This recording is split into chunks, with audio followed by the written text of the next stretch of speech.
ভাজা মাখানোর জন্য আমরা নিচ্ছি একটি টমেটো, একটি শসা এবং একটি পেঁয়াজ এবং ধনিয়াপাতা এবং কাঁচামরিচ। ঠিক আছে, আমরা এই ভাজা মাখানোর জন্য এখন স্টার্ট করছি, এই যে কাটাকাটি করতেছে। ঠিক আছে, এখন ধোয়ার জন্য নিয়ে যাচ্ছি। এখন ধোবো, এটি ভালো করে ধুয়ে নিয়ে আসবো। ধুয়ে নিয়ে আসা হয়েছে, এখন এই যে কাটাকাটি করা হচ্ছে, কাটাকাটি শুরু হয়েছে। এখন এগুলা সুন্দরভাবে কাটিং করা হবে। এই যে কাটিং হচ্ছে।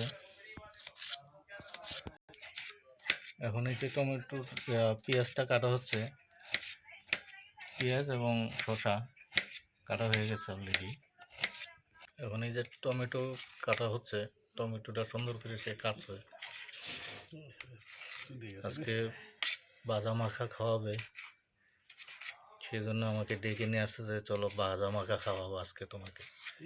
এখন সুন্দরভাবে কাটিং হচ্ছে টমেটোটা। এখানে টোটালি 3টা মরিচ ইউজ করা হচ্ছে, 3টা মরিচ, কাঁচামরিচ 3টা দিচ্ছে। এখন এই যে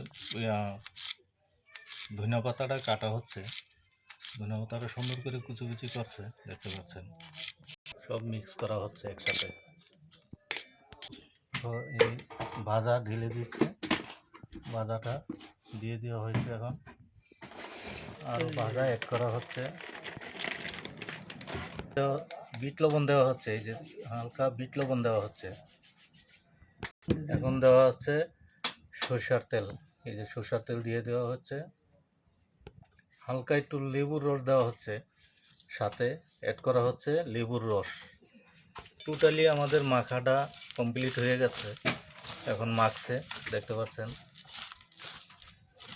ভালো করে মাখা হচ্ছে। মাখা, ভাজা মাখা যাকে বলে, এটার নাম দেওয়া হচ্ছে ভাজা মাখা। টোটালি আমাদের মাখাটা কমপ্লিট। এখন এখন খাওয়ার জন্য রেডি। এখন আমরা খাবো। এমন কার কার ভালো লাগে এইরকম ভাজা মাখা খেতে, কমেন্টে জানাবেন। আর কেমন হয়েছে মাখাটা, আপনারা কার কার খেতে ইচ্ছে করে কমেন্টে জানাবেন ইনশাল্লাহ। এখন আমরা খাবো। এই খাইতেছি, মাখাটা খুব সুন্দর টেস্ট হয়েছে, টেস্ট গুড।